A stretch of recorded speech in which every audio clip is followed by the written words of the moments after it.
posture d'un coach aujourd'hui. Je vais t'aider à arriver très loin. Dès que, au début de l'année, ou encore vers la fin de l'année, au mois de décembre, lorsque nous nous réunissons pour nos 21 jours, disons après nos 21 jours, nous nous réunissons pour les 30 décembre ou les 31 décembre. Nous venons chacun avec des expectations, encore des choses auxquelles nous aimerions faire. Un projet détaillé, couché sur un papier, sur ce que nous sommes censés devenir. On s'est dit, l'année passée a été bizarre. J'ai échoué dans tel domaine, je n'ai pas reçu telle chose, j'ai beaucoup prié, j'ai fait ceci, j'ai travaillé, j'ai sémé, mais je n'ai pas pu obtenir ce que j'attendais. Nous venons avec beaucoup d'enthousiasme, beaucoup de zèle pour dire cette année, je vais changer de choses. Comme ça, nous venons, on s'est dit, ça va être différent. Cette année, je vais posséder mon héritage. Cette année, vous savez comment on l'a dénommé? Les dieux d'alliance. Les dieux qui accomplissent de grandes choses. Oui, Dieu a fini des choses. De son côté, tout est fait, tout est établi. Mais il reste des choses de notre part. Dieu a fait et Dieu attend que toi et moi, que nous puissions faire quelque chose. Oui, on a bien commencé. Nous sommes encore au début. Pourquoi j'apporte ces messages? C'est parce que nous sommes encore au début. Nous sommes encore au mois de janvier. Si tu réarranges les choses, si tu t'ajustes, si tu mets un mécanisme en place où il y a des points, où il y a des éléments que tu te dis, je dois me servir de telle chose pour arriver là où je dois arriver. Mon frère, je t'assure que tu y arriveras. Ils ont fait des recherches et ils ont publié une statistique sur la résolution que des personnes ont à la fin de l'année, où ils sont à une nouvelle année, ils se disent, je dois être ceci, je dois faire ceci. Ça, ce sont les scientifiques et non pas les chrétiens ou encore les pasteurs. Ces scientifiques disent ceci. Après avoir fait des recherches, ils ont dit, parmi ces personnes qui viennent avec le projet avec enthousiasme, là je suis en train de les redire autrement, ils disent, ils viennent nombreux, mais c'est seulement 8% de ces personnes qui arrivent à réaliser les buts qu'ils ont fixés au début de l'année. Seulement 8. Oui, il y a une part, je suis très spirituel, mais je laisse aussi mon cerveau fonctionner. Il est écrit, ne vous conformez pas au siècle présent, mais soyez transformés par le renouvellement de l'intelligence. C'est que quelque part, Dieu a besoin de notre cerveau pour réfléchir. Donc tout n'est pas spirituel sur cette terre. Nous avons la grâce d'être encore au mois de janvier pour réajuster nos tirs, pour voir que dois-je faire pour arriver de l'autre côté. Vous savez, dans la vie, vos habitudes, ce que vous faites tous les jours compte énormément. Il n'y a pas que la prière, il n'y a pas que les offrandes, il n'y a pas que les retraites. Mais ce que vous faites, à part la prière, ce que vous faites quand vous êtes seul compte énormément. Les habitudes, on les définit comme une manière d'agir ou encore une habitude est définie aussi par cette façon de faire qui est acquis généralement par une pratique fréquente. Tu fais une chose tellement, tu le fais aujourd'hui, tu le fais demain. Oui, ça devient une sorte d'automatisation en toi, au point où quand tu te réveilles, tu ne fais plus beaucoup de gymnastique pour faire la chose. C'est tellement installé en toi. En fait, ton cerveau enregistre ces informations et active une sorte d'automatisation à ce que tu as eu à autoriser un jour. En fait, écoutez, nous fonctionnons, l'homme est un être tripartite. Nous avons l'esprit, l'âme et le corps. Et des fois, nous prenons seulement soin du côté esprit ou encore du côté âme, mais nous oublions comment un certain nombre de choses dans notre composante humaine fonctionnent, ou pas. les reflets de ce que nous faisons tous les jours. Poli, ça veut dire elle a toujours été impolie. L'impolitesse n'est pas un accident ou quelque chose qui vient comme ça et t'insulte. Tu dis, oh pardon, je ne savais pas. Non, elle a cette habitude d'insulter les gens. On ne boude pas les gens comme ça par accident. C'est-à-dire, on est des boudasses dans les coulisses, on boude nos petits frères, on boude les bébés, on boude les sentinelles, et bizarrement, on risquera de bouder aussi une autorité. Ce sont les habitudes. Vous allez voir une personne, on attrape en train de voler, et il vous dit, je ne savais même pas, c'est le diable. Et là, le démon, quelque part, il regrette. Et il dit à Dieu, non, ça, ce n'est pas moi. D'ailleurs, Wallo venait de me chasser. Il m'a tellement envoyé du feu que je brûle en moi. J'ai besoin un peu du repos. Je n'ai rien fait. Mais c'est la personne elle-même. Les habitudes. Tu es la somme de ce que tu fais tous les jours. Langage. Ça va rester. Hein? Ça va prendre du temps. Tu vas grandir avec. Et tu risqueras de vieillir même avec. N'avez-vous pas vu de grandes personnes, on dit, ah, Coco Azalara Yankee. Au fait, les Yankees de ces Coco n'a pas commencé dans sa vieillesse. Mais ça a commencé. Les habitudes, frères, sœurs. Soyons, s'il vous plaît, soyons sérieux. Dans une équipe de sport, tu te dis, je vais m'entraîner pour devenir meilleur. Je vais sacrifier telle chose pour atteindre tel objectif. Je vais épargner parce que je veux une parcelle. Donc, ça commence au début. Tu t'imposes toutes sortes de disciplines pour y arriver. Donc, tes habitudes vont changer, vont être retouchées, remodifiées par rapport à l'objectif que tu as. Tu ne peux pas te dire, oui, j'aimerais déménager ou encore j'aimerais acheter un véhicule avec ton faible salaire. Admettons qu'avant, voilà, tu as $500, tu payes la maison $100, les $400, tu as ton $40 ou plus de $40 de ta dîme que tu mets de côté et puis tu dis, voilà, les $350, je vais garder, ok, je vais manger, je vais prendre par exemple 100 autres dollars pour acheter la... Et le reste, je vais épargner. Oui, tu vas te rendre compte petit à petit, tu épargnes le premier mois, le deuxième mois. Et si tu obéis et que Dieu se rend compte que tu es responsable, tu es sérieux, tu es discipliné. Écoute, la grâce de Dieu n'exclut pas la discipline. Une certaine valeur, un certain respect pour ce qui est de l'argent pour pouvoir te bénir. Si tu ne respectes pas le caractère sacré de l'argent, je peux t'assurer, la richesse c'est quelque chose qui se liera de loin. Dieu n'investit pas de manière désordonnée comme ça. Il regarde la personne, comment tu mènes ta vie, comment tu utilises ton argent. Et lorsqu'il voit en toi une responsabilité, un sérieux, un respect par rapport à l'argent, tu verras le peu là que tu épargnes, Dieu ouvrira une porte. Dieu ne vient pas faire des choses comme un magicien.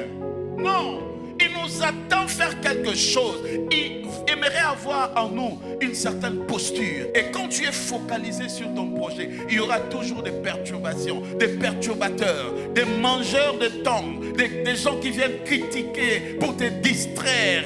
Alors que toi tu as un projet, si tu sais que tu as un projet, que tu es en train de courir vers ce projet, ferme tes oreilles aux critiques. Tu commences avec une nouvelle chose, commence petit.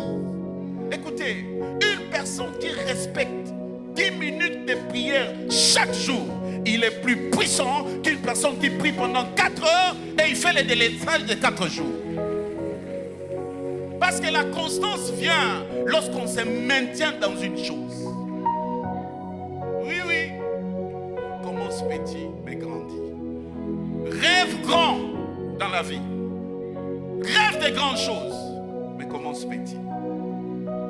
Parce que l'homme se maintient dans ce qui est petit. Ce ne sont pas les grandes choses qui apportent des différences, mais ce sont des petites choses qui sont faites constamment qui apportent la différence dans la vie d'un homme. Écoutez, ces petites choses qui paraissent négligeables pour aller vers l'excellence, il ne suffit pas seulement d'avoir un projet, mais tu dois avoir tout un mécanisme, tu dois avoir tout un papier, je dirais tout un système que tu mets en place en disant, pour arriver là, je dois faire ça, ça, ça. Admettons par exemple, tu te dis, je vais avoir une vie de prière. Mais pour prier, il faut apprendre à dormir tôt. un esprit de prière, un esprit de la crainte de Dieu. En fait, quand tu ouvriras ta Bible, ça va être facile pour toi de découvrir les choses. Parce que tu es allé au lit sous une atmosphère formidable et propice. Ce n'est pas parce que tu ne vois rien que rien ne se fait.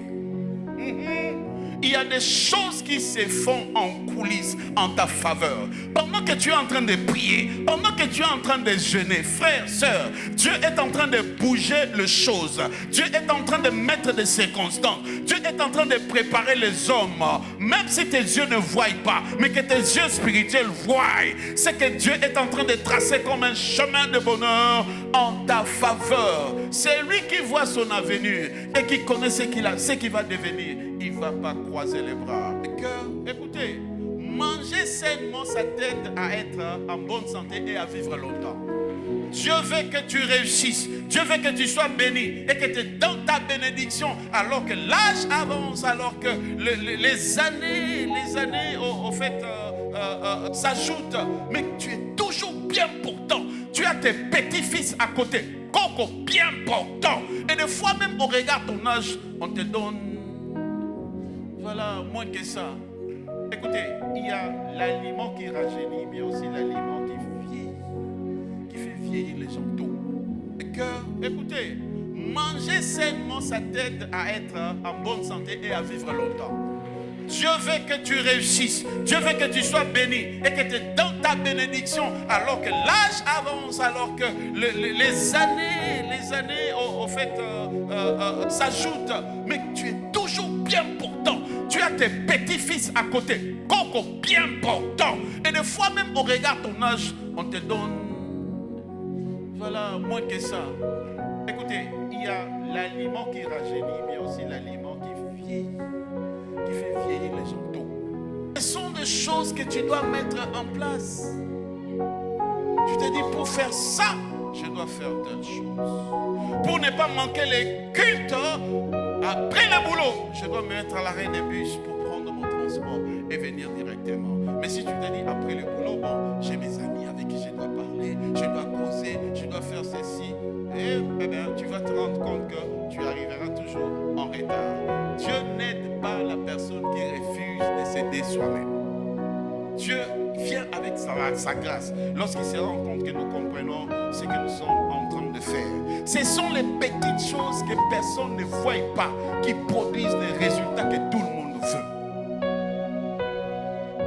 Quand tu fais des petites choses, je dis des petites choses, et tu les fais bien, ne commence pas par de grandes choses. Commence petit, une petite fidélité, une petite honnêteté, une petite ponctualité. Tu te dis, je serai ponctuel. Je le fais aujourd'hui, je le fais demain. Et si tu le fais au bout de 3 semaines, c'est fini. Cette habitude de la ponctualité s'installera en toi. Tu pries aujourd'hui, tu pries demain. Rassure-toi que le lendemain, tu le feras. Fais. Aussi longtemps tu n'as pas encore atteint cette fourchette de 3 semaines, dis-toi, ce n'est pas encore une habitude.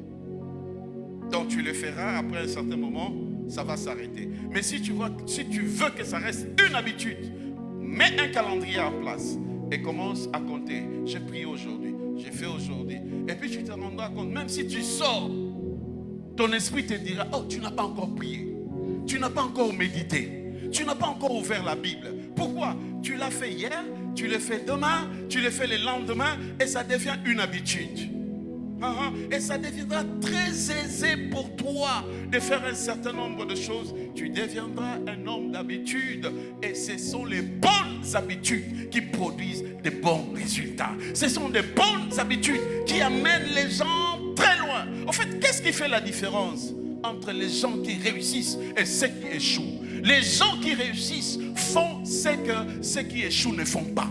Les gens qui réussissent font constamment ce que les échecs font occasionnellement. N'est pas curative. Mais la bonne médecine, elle est préventive. Donc c'est à toi de te dire, ok, je vais manger telle chose, je vais manger à telle heure, je vais manger... Voilà, tu verras, c'est-à-dire les personnes qui t'entourent déterminent jusqu'à 95% de ton succès ou de ton échec. Tu vis à côté de ceux-là qui ne visent rien. Toi, pendant que tu es en train de faire quelque chose, tu es en prière, tu es en méditation, lui, il vient, il s'amène juste pour parler avec toi, pour, voilà, comme un rongeur de temps, juste pour te distraire. Non, tu dois te dire, mon frère, s'il te plaît, je t'aime, je te connais. Mais avant de venir, appelle quand même. Si tu ne sais pas appeler, fais un SMS. Parce que ce n'est pas à tout moment qu'on est libre. On a des choses à faire. Tu t'entoures de qui sont tes amis. Tes amis peuvent t'élever, peuvent te faire rebondir ou encore, ils peuvent te ramener au sol. Tu passes du temps avec les voleurs. Tu passes du temps avec ceux-là qui critiquent tout. Vous savez, il y a des gens qui ne voient que de mauvais côtés. Ceux qui ont critiqué tes égozala, et toi tu te mets en compagnie de... Non, moi je dois les fuir. Moi si je suis avec toi, tu critiques. Mbala liboso, mbala mi balé, mbala mi ça, je commence à t'éviter. Parce que tu me contamines. Alors que toi-même tu critiques, tu as aussi des domaines d'imperfection. Jésus a dit, comment tu peux voir la paille qui est sur l'œil de l'autre alors que dans ton œil il y a la poutre? Vous savez, la Bible dit, ne négligez pas les faibles commencements. C'est-à-dire, tu peux commencer avec quelque chose de petit, mais il faut continuer dans cela. Sa paix n'est pas donnée aujourd'hui, mais ce qui est sûr, la chose finira par marcher un jour. C'est sur des choses qui n'apportent aucune gouttelette d'onction, ni de connaissance, ni de bénédiction. Il faut mettre ces choses de côté. Je dis, fils d'alliance, tu dois mettre tout ce qui vole ton énergie, tout ce qui te désoriente, tu dois le mettre de côté et te focaliser sur des histoires qui vont t'amener loin. Trouver une compagnie de gens qui t'inspirent, des personnes qui te poussent à prier, qui te poussent à aimer l'église, à craindre Dieu. Oui, tu dois te mettre dans cette compagnie. Et de manière étonnante, tu ne te rends pas compte. Un jour, tu deviens un homme de succès. Je n'écoute pas n'importe qui. Je ne me mets pas avec n'importe qui. J'ai sélectionné des gens avec qui je dois parler.